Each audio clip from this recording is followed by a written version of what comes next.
We're ready when you are, Coach.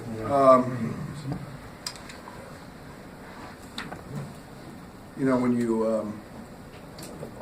you look at our stat sheets, a lot of times you don't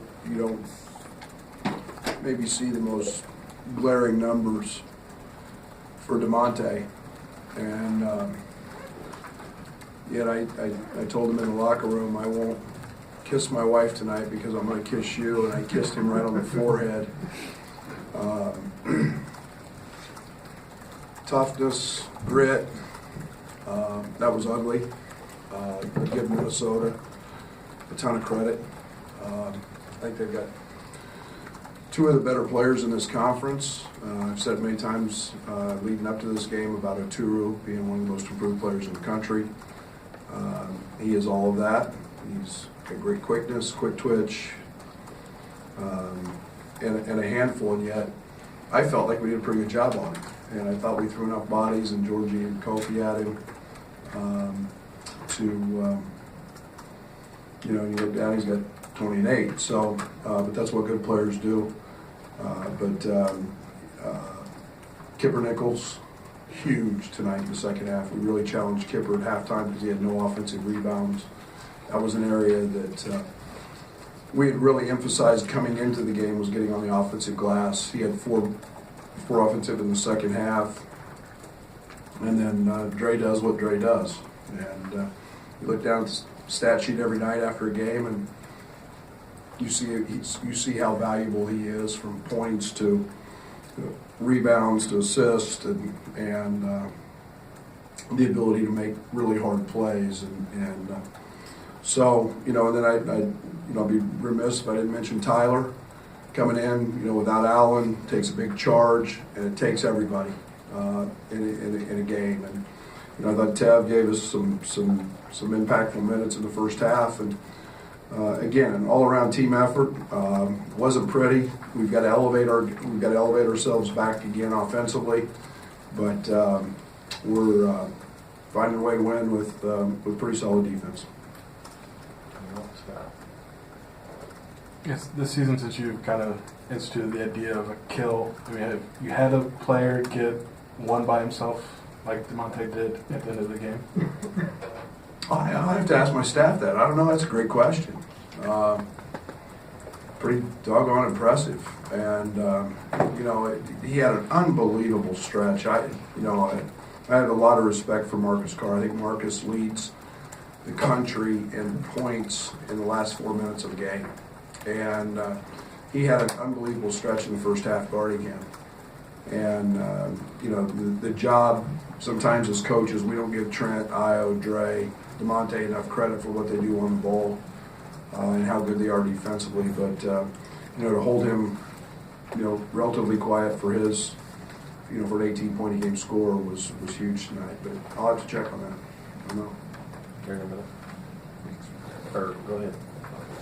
So where does that substitution with a minute 30 to put DeMonte in rank for you in all-time coaching decisions? Right now it's pretty damn high because it's the most recent one. But it's we always know late game. He's a viable option because of how many different positions he can go. And when he's rebounding the basketball like that, it makes it pretty easy.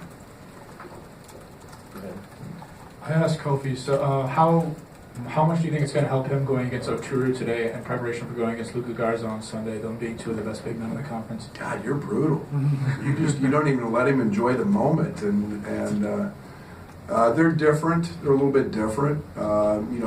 It's Oturu is so quick twitch, and they score it in a lot of the same ways.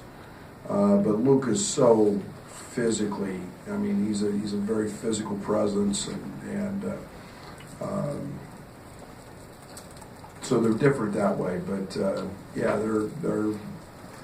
I don't know what he's got tonight, but I'm sure it's probably another double-double. Jeremy? Brad, you go 2-0 without Allen, 3-0 if you include the Purdue game. What's that say about your team, and what's his process to just get back in the flow with him? Well, he's been practice. He's been doing extra work He was in this morning with Gent and got a workout in and kept his running up. A lot of times these days become days off, and we made sure his conditioning was back at it. But we were fortunate, and to be 3-0, he's a vital part of what we do, and there's no doubt we need his energy, we need his ability to shoot the basketball. We need that as we head into the second half of conference play. Bob? Andres said he was happier with rebounds than at once. What are your thoughts on that? So am I. It was one of the things. I mean, we out-rebounded 9 or 10, I guess, and you need every one in a game that can be decided when you don't shoot the ball well. A game that can be decided on the offensive glass. You've got to make sure you're doing your job and cleaning those up. And it's one of the things we talk about is we knew Minnesota takes a lot of threes, and to hold them 3 of 19. Long shots mean long rebounds, and I felt we were a step slow most of the night tonight. We didn't come up with some loose balls we'd usually been getting, but every rebound's important, so I'm with him. Fred, 2 of the final 5 games already sold out, a sellout tonight. Are you aware, the difference between a good crowd and a sellout crowd? Is that something you guys are kind of cognizant of? Oh, there's no doubt. There's no doubt. I mean, we go on the road, we see sellouts everywhere. I mean, this is the absolute greatest league in America, and it's not even close when it comes to attendance. And it's why you're going to see 12 teams, whatever or more, in the NCAA tournament, because it's so hard, and it's the game is bigger than the game. It's an event, and each night, and I think there's Maryland or at home tonight, and I guarantee it there's 19,000 there, or really close to whatever the arena holds. And we notice it. It's unbelievable to have the Orange Crush back. I walked through the Crush tonight, just thanking them. I mean, that energy they provide, we need the second half of the season, and it's awesome. We've got the best fans in the country. I've said that a big part of wanting to take this job 3 years ago was what they do here from a crowd standpoint. Back here to the right. Coach, what's your message been to the team during this win streak, and how do you make sure they maintain that focus? Don't get fat. And I mean that. Don't get fat. You can't get fat. It's got to be every single day. It's got to be grinding and keep finding ways to get better. That's my job, is to not let them get fat and happy, and listen to all you guys, and listen to the students on campus, and listen to packed houses, and people tell them when they walk into a quick shop or wherever they go into, or a grocery store, that, yeah, great. Well, that's my job, and it's about us. It's about in that locker room, and we got to keep ourselves lean. Yeah. I guess with DeMonte, I mean, offensively just hasn't been there this month, but what is it about him that he's a guy where he doesn't make any shots, he doesn't care at all? Doesn't seem like. Yeah, he's bought into his role, and I mean that's why we're good. That's why we've been able to win some games. It's the identity of roles, and guys being great at their roles, not being good at them, trying to become great at them. And Dre buying into his role, coming off the bench and being that guy.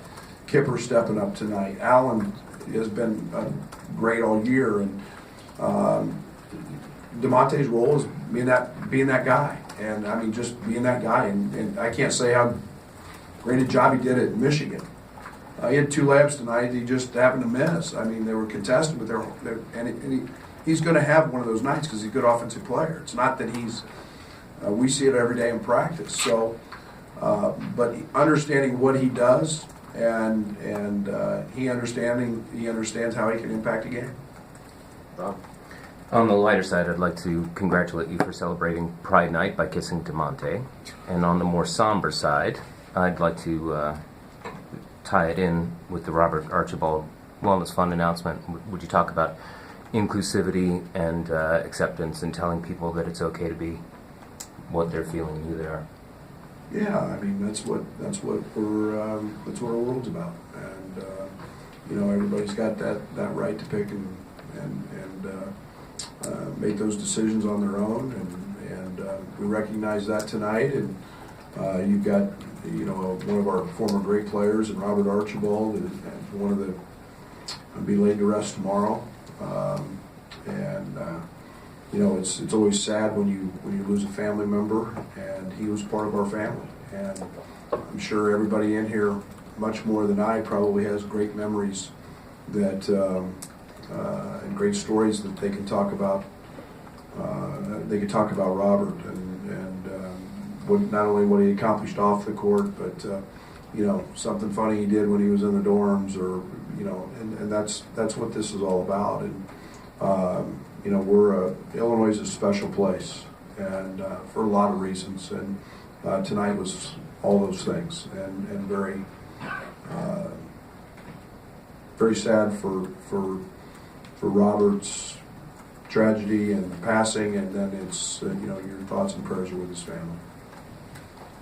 When you know you're not going to have Allen for 2 games, does the role of Andres and DeMonte change, or does it just get bigger in terms of how much they're on the floor or whatnot, just because of the depth issue you were going to have? Yeah, we knew we were going to have to play them more minutes, and we knew that DeMonte's versatility was going to be put into play, and it was in the last 2 a lot. And there's doesn't mean they're going to play any less than they've been playing, but we expected them to have to play more, and you saw us play a lot more with the 3 little guys, as I call them, than we had been previously. And but tribute to those guys really stepping up and doing not just a good job, but a great job. You mentioned how the Big Ten's the best conference in all the league, or in the nation, I should say. 5 ranked opponents coming up starting on Sunday. I'm sure don't get fat goes into that mentality, but what's the message to the guys? Yeah, just that. 1 game at a time. We're not any different. We didn't play very well at Iowa last year, and that's pretty fresh with me. Our memory, I remember that one more than I remember the win sometimes, but just 1 game at a time. In a league where everybody's good, there's nobody bad. It just gets to be next, and that's the way we've got to approach it. And we'll start on the Hawkeyes tonight and be ready for them at 8 a.m. in the morning when we start with film. Anything else for Coach? All right. Thank you. Thank you.